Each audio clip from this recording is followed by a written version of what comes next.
The violent birth of the Himalayas, how India smashed into Asia. For a single moment, imagine standing on the highest mountain on Earth. The wind tears across the frozen peaks at over 150 kilometers per hour. Beneath your boots lies solid rock that once rested at the bottom of an ancient ocean. Embedded inside some of these rocks are the fossils of tiny marine creatures that lived millions of years before humans even existed. How can seashells be found nearly 9 kilometers above sea level? The answer begins with one of the most violent collisions in Earth's history. It was a collision so powerful that it changed the climate of the entire planet. Created the tallest mountains ever known. Redirected rivers that would nourish civilizations. Altered global weather patterns. And it is still happening today. Every single year, India continues to push into Asia. The Himalayas are not ancient monuments frozen in time. They are living mountains. They are still rising. This is the incredible story of how an entire continent became a geological battering ram and forever reshaped Earth. Nearly 250 million years ago, Earth looked nothing like it does today. Instead of 7 continents scattered across vast oceans, nearly all land was joined together into one colossal supercontinent known as Pangaea. From space, Pangaea resembled an enormous puzzle piece surrounded by a single global ocean called Panthalassa. Deep beneath its surface, however, forces were already preparing to tear this giant apart. The Earth's mantle is never still.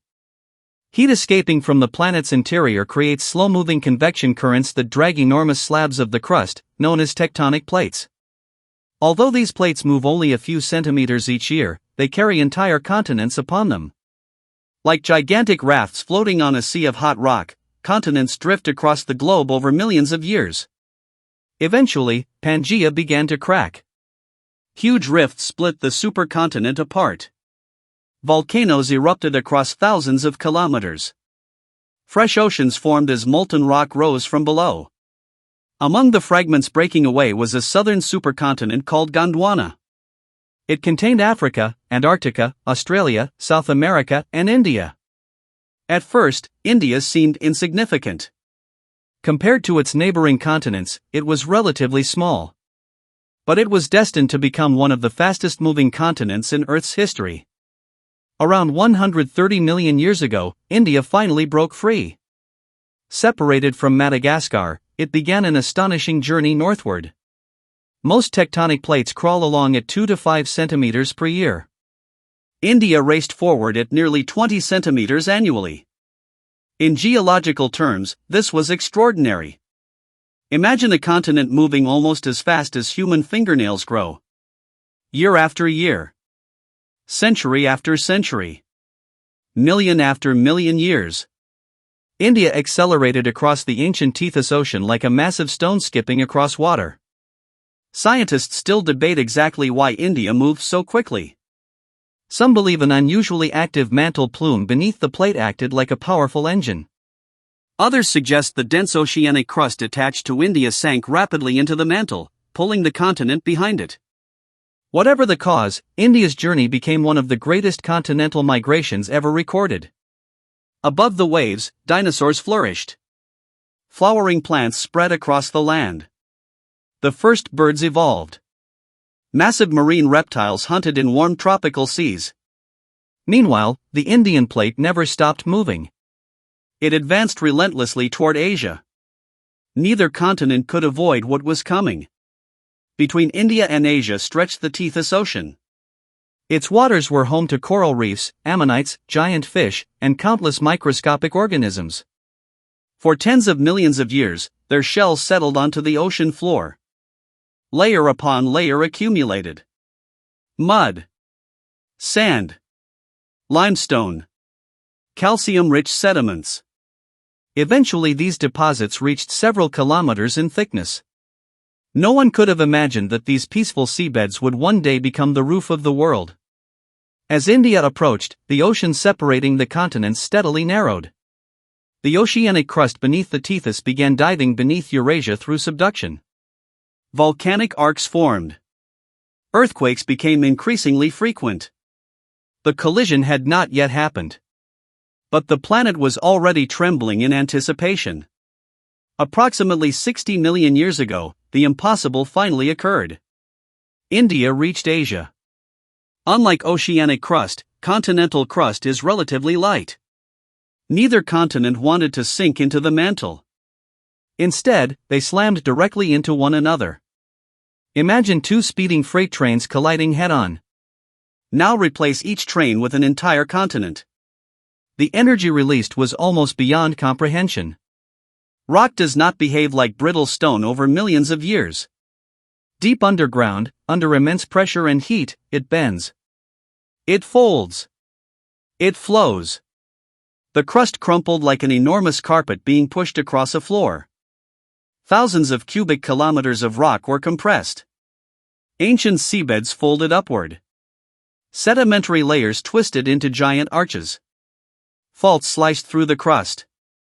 Entire mountain ranges began rising toward the sky. The Himalayas were born. Mountain building, known as orogeny, is among the most spectacular geological processes on Earth. The collision did not happen in a single catastrophic instant. It unfolded over millions of years. Each year India advanced only a few centimeters.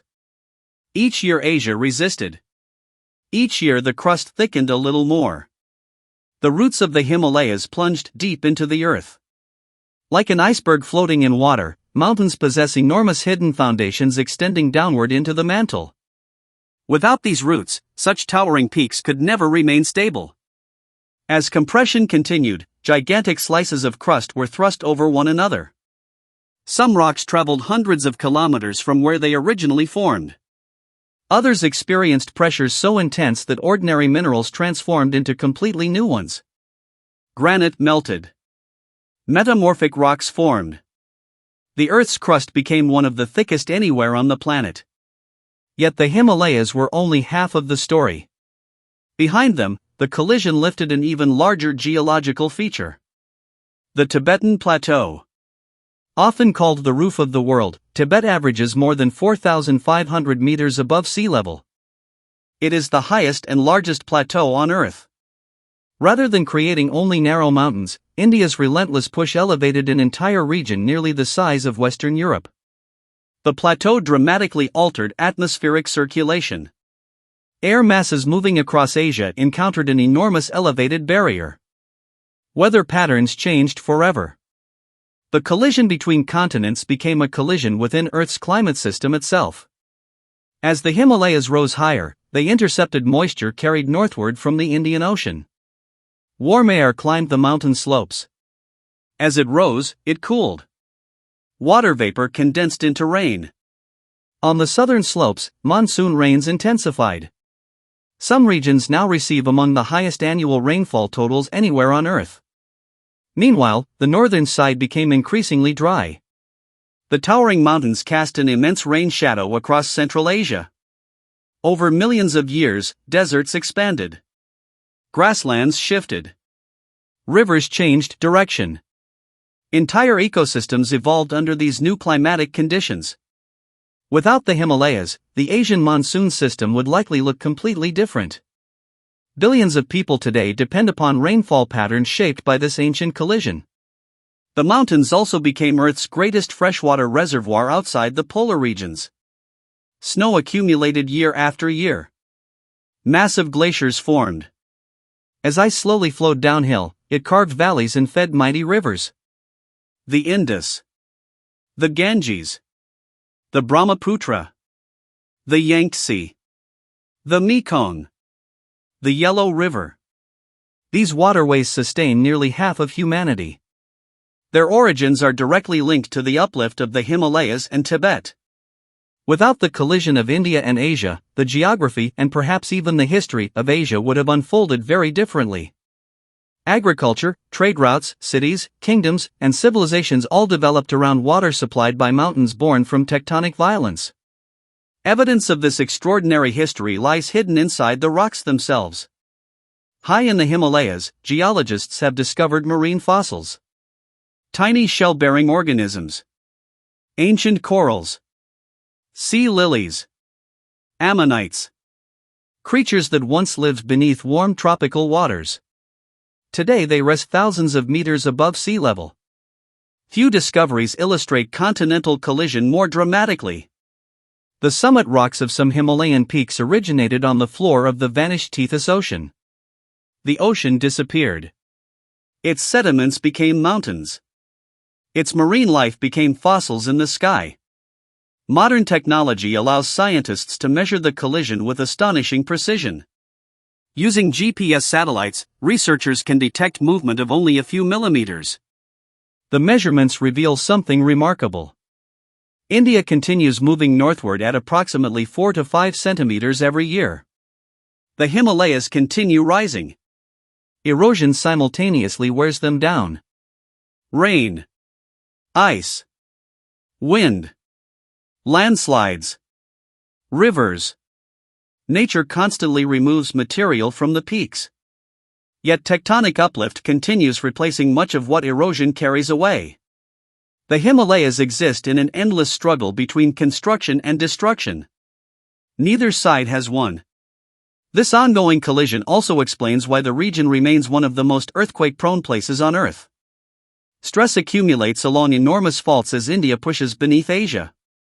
For decades, or even centuries, the rocks may appear motionless. Then, without warning, accumulated strain is released.